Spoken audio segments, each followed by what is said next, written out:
المنافقون वल्मुनाफिकातु बाज़ुहुम मिन बाज़। अल्लाह ताला फरमाते हैं कि मुनाफिक एक दूसरे से हैं, यानी एक जैसे ही हैं।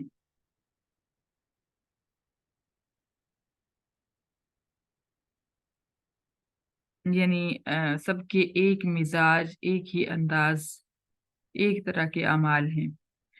यअमुरूना बिल मुनकरी व यनहौना अनिल मारूफ। उनके अमाल क्या हैं, कैसे हैं कि वो बुरे बुरे कामों के मशवरे देते हैं और अच्छे कामों से रोकते हैं।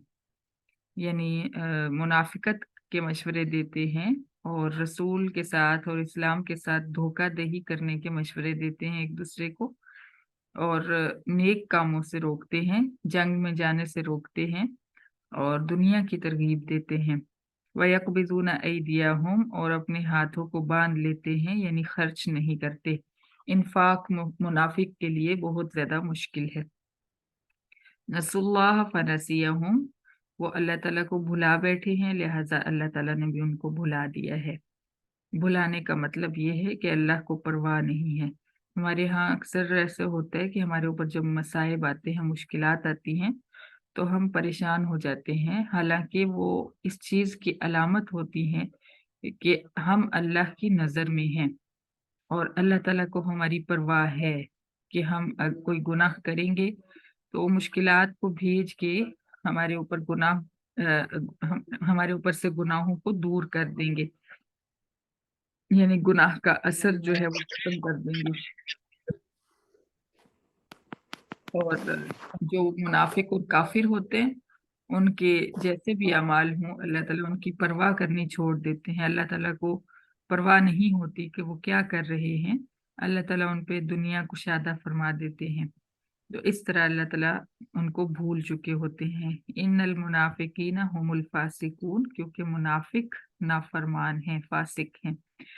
वअदल्लाहुल मुनाफिकीना वल मुनाफिकाति वल कुफ्फारा नार जहन्नम। यहाँ देखिए मुनाफिकों को काफिरों के साथ खड़ा कर दिया गया है।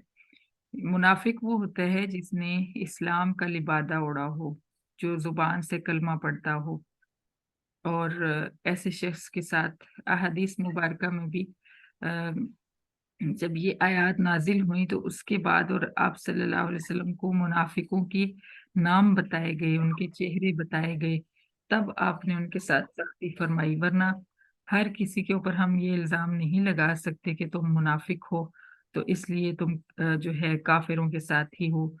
ये चीज़ एक हदीस मुबारका में वाज़े आप सल्लल्लाहु अलैहि वसल्लम ने फरमाई थी, जब एक सहाबी जो थे, 2 सहाबी थे, वो कहीं जा रहे थे, रास्ते में एक काफिर के साथ मुकाबला हो गया, लेकिन अचानक से उसने कलमा पढ़ लिया, और जब उन्होंने कलमा पढ़ लिया, तो इसके बावजूद भी इन दोनों सहाबी जो थे, इन्होंने उसको कत्ल कर दिया। लेकिन और उसका माले गनीमत जो था लेकर आप सल्लल्लाहु अलैहि वसल्लम की खिदमत में हाजिर हुए। तो आपने फरमाया कि क्या उसने कलमा पढ़ लिया, इसके बावजूद भी तुम लोगों ने उसको मार दिया? तो उन्होंने कहा कि ये डर की वजह से कलमा पढ़ रहा था। तो आप सल्लल्लाहु अलैहि वसल्लम ने फरमाया कि तुमने उसका दिल चीर के क्यों नहीं देख लिया? यानी दिल का जो मामला होता है वो अल्लाह ताला संभाल लेंगे। अगर किसी के दिल में निफाक होगा तो क़यामत के दिन वो उसकी सज़ा पाएगा। लेकिन हमें इंसान होने की हैसियत से इस चीज़ की इजाज़त नहीं कि हम किसी के ईमान के ऊपर फ़तवे लगाते रहें कि ये मुनाफ़िक है, ये काफ़िर है। हाँ, अगर वो अपनी ज़ुबान से इज़हार करे, अपनी ज़ुबान से ऐसे कलिमात बोले, ऐसी बातें कहे जिससे उसका कुफ़्र वाज़ेह हो जाए, तो फिर हम उसके बारे में कुछ कह सकते हैं। हमसे मुराद उलमा हैं। आम इंसान को फिर भी तबसरा करने की इजाज़त नहीं है। तो जो ज़ाहिर है हमने उसको देखना होता है, बातिन जो है उसको अल्लाह ताला के हवाले कर देना होता है। लेकिन जब जो ये आयत हैं ग़ज़वा तबूक के मौके पे जो नाज़िल हुई, उस वक़्त मुनाफ़िकों ने बहुत ज़्यादा मुनाफ़िकत की और आप सल्लल्लाहु अलैहि वसल्लम को नुकसान पहुँचाने की कोशिश की। इस वजह से अल्लाह ताला ने इन सब के नाम बता दिए आपको, और हालाँकि आप सल्लल्लाहु अलैहि वसल्लम इससे पहले उनको मुआफ़ फ़रमा चुके थे। रास्ते में ग़ज़वा से वापसी पे जो है एक वाक़या पेश आया था, اس کے بدلے میں بھی آپ نے ان کو معاف فرما دیا تھا، لیکن اللہ تعالیٰ نے جب ان کے نام بتائے تو پھر وہ سزا کے مستحق ٹھہرے۔ تو اللہ تعالیٰ فرماتے ہیں منافق اور کافر جو ہیں جہنم کے اندر ہوں گے، اور حدیث مبارکہ میں آتا ہے فی الدرک الاسفل، منافق جو ہے جہنم کے سب سے نچلی تہہ میں ہوگا، اتنی زیادہ یہ بری چیز ہے۔